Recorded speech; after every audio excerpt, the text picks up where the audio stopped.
Alors la situation à laquelle on va s'intéresser aujourd'hui, elle est un peu différente des deux vidéos précédentes sur l'effet Doppler. Cette fois-ci, on va considérer deux observateurs humains qui se situent aux alentours d'un trou noir. Alors disons que cette sphère représente un trou noir de rayon de Schwarzschild RS.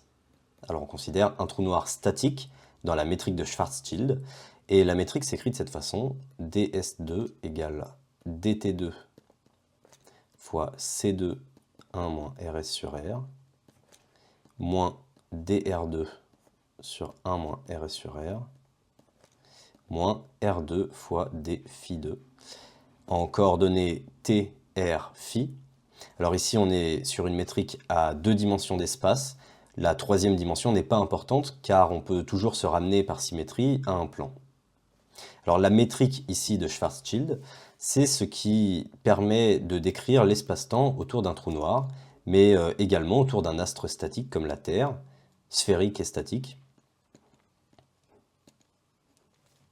Et à partir de cette métrique, on va pouvoir calculer les produits scalaires entre des vecteurs, les normes des vecteurs, et donc faire le même raisonnement que la dernière fois pour l'effet Doppler relativiste, mais dans une géométrie d'espace-temps courbée. Alors pour simplifier le contenu de cette vidéo, on va considérer que nos deux observateurs restent immobiles dans ces coordonnées, c'est-à-dire que les deux sont équipés d'une fusée qui leur permet de garder une altitude constante et donc de rester immobiles par rapport au trou noir. Alors bien entendu, on pourrait considérer que les deux observateurs sont en mouvement, ça rajouterait un peu de complexité dans les calculs, mais pas tant que ça. L'essence du calcul ne changerait pas, et donc pour simplifier, pour que la vidéo reste courte, on va considérer uniquement deux observateurs immobiles. Alors imaginons que cette première personne s'appelle A, cette deuxième personne s'appelle B, et que la personne A envoie un rayon lumineux dans une certaine direction, avec un vecteur qu'on va appeler KA. Alors c'est un vecteur d'espace-temps, donc il ne faudra pas oublier de prendre en compte sa composante temporelle. Le rayon lumineux est dévié par le trou noir, et il arrive à la personne B avec un vecteur KB différent de KA. Et c'est ici toute la complexité qui s'ajoute dans le cas d'un espace-temps courbe par rapport à la version de la relativité restreinte, c'est que les rayons lumineux peuvent être déviés, et donc le vecteur de départ et le vecteur d'arrivée du rayon sont deux vecteurs différents.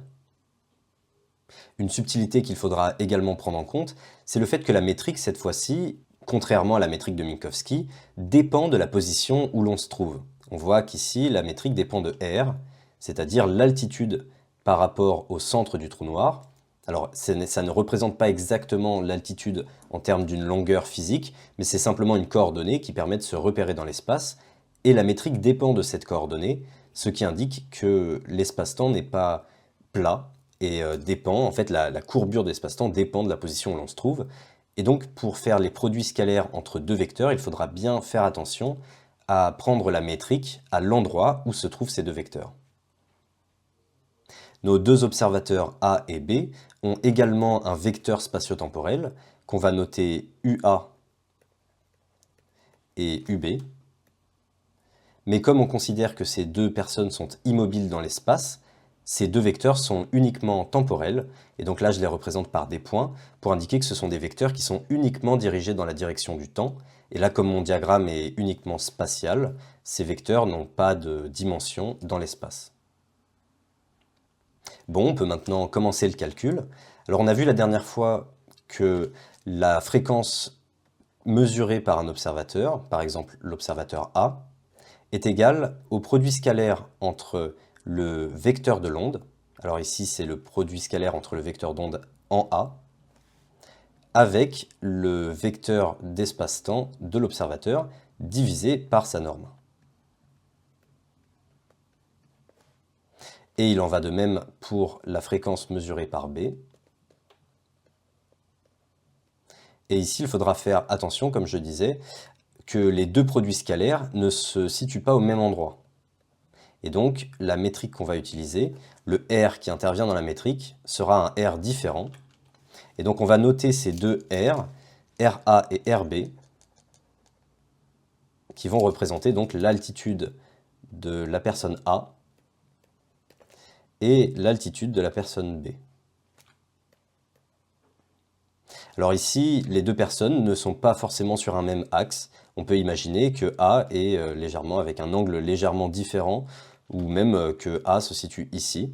En fait, on verra que l'angle ne compte pas, puisqu'il y a une grandeur qui est conservée le long de la géodésique suivie par le rayon lumineux, et ça nous permet de faire un calcul dans le cas général. Alors maintenant qu'on a ces deux expressions ici, on peut essayer d'exprimer les vecteurs U et K.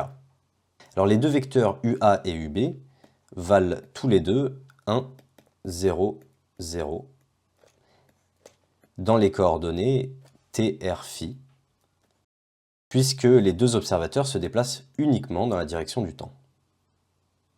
Alors on peut calculer tout de suite la norme de ces deux vecteurs. La norme de UA, c'est la racine carrée, et là on applique la métrique. Alors on voit que les deux composantes R et phi sont nulles, donc on va uniquement s'intéresser à ce terme de la métrique. dt ici représente la composante ici qui vaut 1, et donc dt vaut 1. Et donc c'est simplement la racine carrée de c carré fois 1 moins rs sur r. Et ici le r qu'on prend c'est RA, puisqu'on calcule la norme du vecteur UA qui est situé en A. De même, la norme du vecteur UB, pas besoin de refaire le calcul, c'est la même chose, mais avec 1 moins rs sur RB. Alors à partir du moment où on a ça, on pourrait directement remplacer les vecteurs ici. Mais la difficulté ici, ça va être d'exprimer KA et KB, puisqu'on voit que ce vecteur, les deux vecteurs KA et KB, doivent être reliés par une géodésique de type lumière, c'est-à-dire la forme du rayon lumineux ici qui est déviée par le trou noir, et on aimerait donc trouver une relation qui permet de relier KB et KA. Alors KA et KB sont deux vecteurs, donc on peut leur donner des composantes, donner des noms à leurs composantes, et on verra par la suite que seule la première composante, la composante temporelle, est importante, puisque ce qui compte ici dans les calculs, ce sont les deux produits scalaires de KA avec UA et UB, et de KB et UB, et ces produits scalaires ne font intervenir que la composante temporelle, puisque UA et UB sont des vecteurs purement temporels, et que la métrique est diagonale. Donc on va oublier ces deux composantes-là, et ne s'intéresser qu'à la composante temporelle des vecteurs K.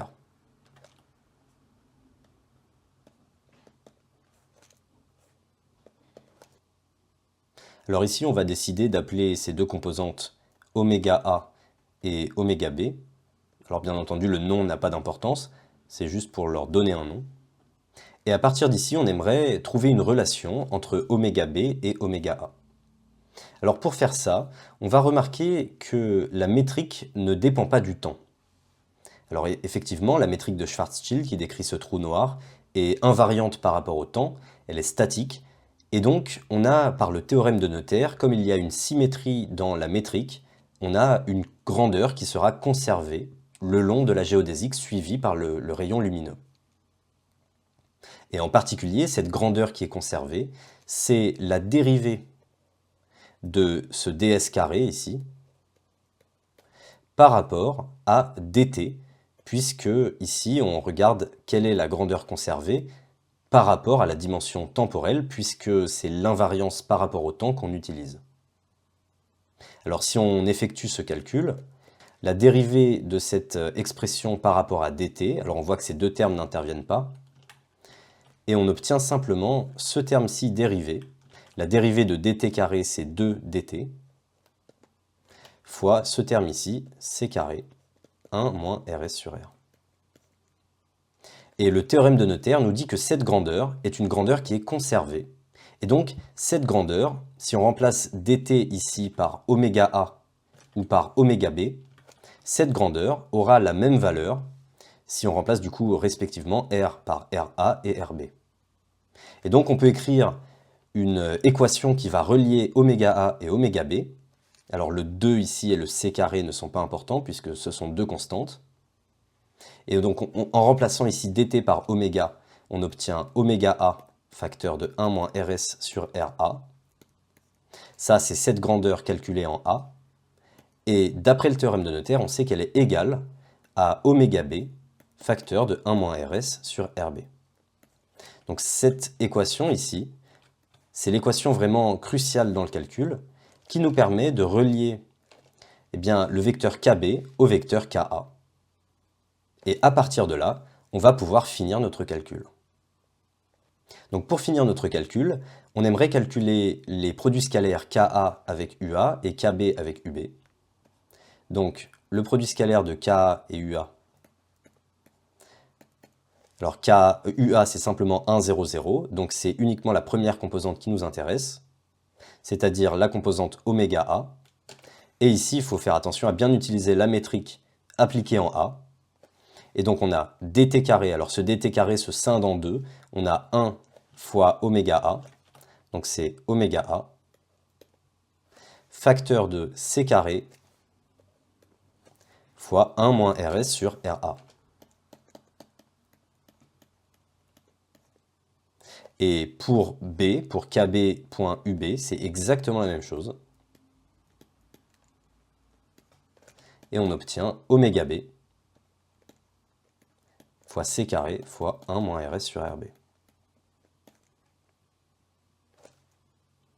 Et là, on peut tout de suite remplacer cette expression-là en identifiant que oméga b, ici, à partir de cette équation, oméga b est donné par oméga a, facteur de 1 moins Rs sur Ra, divisé par 1 moins Rs sur Rb. Donc oméga b est égal à oméga a fois 1 moins Rs sur Ra sur 1 moins Rs sur Rb. Et ensuite, facteur de c carré fois 1 moins Rs sur Rb.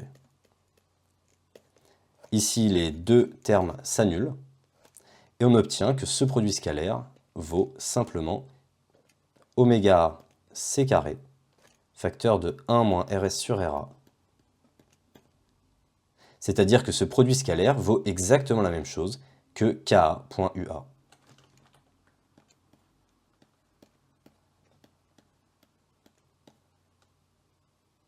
Et ça, en fait, cette remarque, elle n'est pas anodine. En fait, on aurait pu partir directement de cette remarque. Le fait que le produit scalaire de U et K reste constant le long de la géodésique, ça vient simplement du fait que les vecteurs U correspondent aux vecteurs temporels. Et comme le vecteur temporel représente une symétrie de la métrique, puisque la métrique ne varie pas au cours du temps, eh bien cette grandeur, d'après le théorème de Noether, doit être conservée. En fait, on dit plus précisément que les vecteurs U ici représentent un champ de vecteurs de Killing, c'est-à-dire en fait une symétrie de l'espace-temps, et donc que le produit scalaire du vecteur d'onde ici, qui suit une géodésique, avec le vecteur de Killing, doit être constant. Et donc maintenant qu'on a identifié ça, on peut calculer le rapport entre la fréquence reçue par B et la fréquence émise par A. Ici, du coup, la fréquence reçue par B, c'est kb.ub sur la norme de UB. Le tout divisé par FA, c'est-à-dire divisé par ka.ua fois U, la norme de UA. Et ici, on a vu que ces deux termes sont égaux. Et donc, en fait, le rapport des fréquences, c'est le rapport des normes des deux vecteurs temporels qui vaut, alors la norme de UA, c'est ça. Et on voit ici que les deux c carrés vont s'annuler, donc je ne vais pas les écrire. C'est simplement la racine carrée de 1 moins Rs sur Ra sur 1 moins Rs sur Rb. Et cette équation, c'est l'équation finale de l'effet Doppler dans la métrique de Schwarzschild pour deux observateurs immobiles qui s'échangent un rayon lumineux. Donc ce qu'on peut observer ici, c'est que si l'observateur, par exemple, disons l'observateur en B, se situe très loin du trou noir, ici ce terme tend vers 0 puisque Rb est très grand, et donc ça devient approximativement 1 moins Rs sur Ra, ce qui est inférieur à 1, c'est-à-dire que l'observateur en B va recevoir l'onde avec une fréquence qui est décalée vers le rouge, une fréquence plus faible, Et donc, si l'observateur A émet une onde, l'observateur B va voir l'observateur A plus rouge, décalé vers le rouge, et également il va l'observer au ralenti. C'est ce qu'on appelle la dilatation du temps gravitationnel. Et dans l'autre sens, si cette fois-ci c'est l'observateur A qui reçoit l'onde, donc on s'intéresse à l'inverse de ce rapport, cette fois-ci le rapport sera supérieur à 1, et donc l'observateur A qui reçoit l'onde émise par B observera une onde décalée vers le bleu, et il verra l'observateur B évoluer en accéléré. Donc si on résume avec des couleurs, si B du coup est plus loin comme indiqué sur ce diagramme, l'onde reçue par B semble redshifter, décalée vers le bleu, et l'onde reçue par A envoyée par B semble blueshifter, décalée vers le bleu.